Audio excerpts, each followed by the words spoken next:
આપણે news regularly વાંચતા આવીશું ને તો એક ડિજિટલ અરેસ્ટ સ્કેમ આપણે સાંભળી રહ્યા છે. તો શું હોય આ ડિજિટલ અરેસ્ટ, એ અગર જો તમે જાણવા માંગતા હોય, કઈ રીતે સ્કેમર્સ કોઈ પણ વ્યક્તિને આ સ્કેમમાં ઠગી જાય છે એ પણ જાણવા માંગતા હોય તો એના માટે ધ્યાનથી સાંભળજો. હું તમને એક વાત કહું.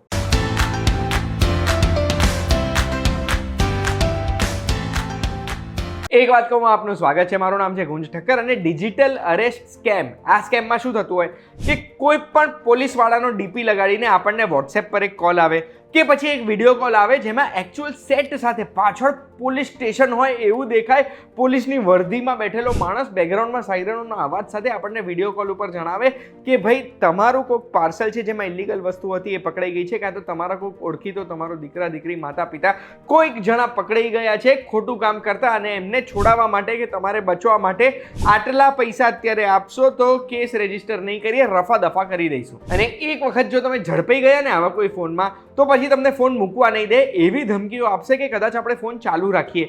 વિડીયો કોલ હશે તો વિડીયો કોલમાં કહી દેશે કે જ્યાં સુધી આપણે પૈસા ટ્રાન્સફર નથી કરતા ત્યાં સુધી આપણે ડિજિટલ અરેસ્ટ છે. નવા કાયદા પ્રમાણે નવો ડિજિટલ અરેસ્ટ થયો છે. જે હમણાં રિસન્ટલી ભારતમાં ઘણા બધા કાયદા બદલાયા, એનું નામ દઈને આપણને કહેશે કે હવે ડિજિટલ અરેસ્ટ અમે કરી શકીએ, જેમાં વિડીયો કોલમાં તમે અમને દેખાતા હોવા જોઈએ કોન્સ્ટન્ટલી, જ્યાં સુધી પૈસા ટ્રાન્સફર નથી કરતા કે જ્યાં સુધી કેસ નથી પતતો. એટલે આવા સંજોગોમાં માણસ ગભરાઈ જાય, ડરી જાય અને કાં તો પૈસા ટ્રાન્સફર કરી દે, કાં તો 2-2, 4-4, 5-5 દિવસ સુધી આવા વિડીયો કોલ ચાલુ રાખ્યા હોય એવા પણ સમાચાર બહાર આવે છે. અને એક વખત આ પોલીસ ખાતા કે પછી કોઈ પણ ગવર્મેન્ટ સર્વન્ટ કે એવા કોઈનું નામ આવે, આપણી જોડે કડક રીતે વાત કરે ને તો માનસિક રીતે અસંતુલિત થઈ જતા હોઈએ છીએ આપણે. એમાં બી જો 2-4 દિવસ આવી રીતે વિડીયો કોલમાં આપણી સામે એ વ્યક્તિ રહેશે કે અલગ અલગ વ્યક્તિઓ રહેશે તો એવા સંજોગોમાં એ લોકો આપણા મગજને બહેરું કરીને આપણી જોડેથી પૈસા ટ્રાન્સફર કરાવી દે છે. અને એટલે જ આવો કોઈ સ્કેમ આપણી જોડે કોઈ કરવાનો પ્રયાસ કરે ને તો આટલી વસ્તુઓ ધ્યાન રાખવાની. સૌથી પહેલાં કોઈ પણ અનસોલિસિટેડ ફોન છે, એવો કોઈ ફોન જે આપણે માંગ નથી કરી એવી રીતે આવે ને તો તરત ફોન કાપી નાખો.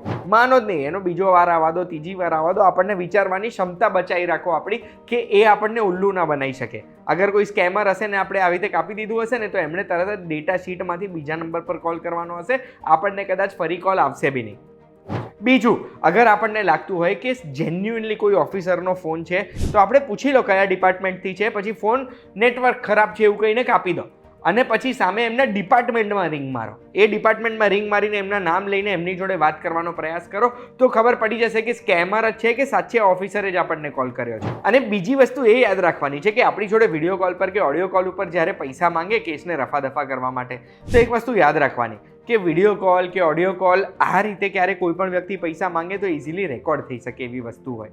કોઈ પણ પોલીસવાળો કેમ આ રીતે પૈસા માંગે એ તમે વિચારજો.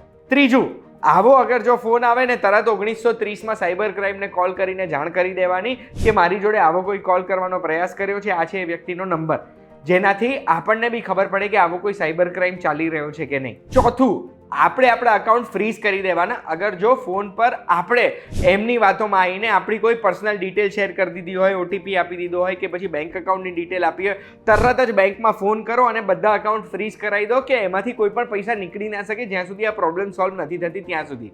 પાંચમું, અગર પૈસા ટ્રાન્સફર કરી દીધા છે ભૂલથી દબાવમાં આવીને તો ચિંતા ના કરો, બેંકમાં તરત જ કોલ કરો, 1930 ઉપર કોલ કરો. આ બંને જે કોલ્સ કર્યા હશે ને એનાથી તમારા પૈસા પાછા બી લઈ શકાય અગર 1, 2 કે 3 બેંકો સુધી પૈસા ટ્રાન્સફર થયા છે તો.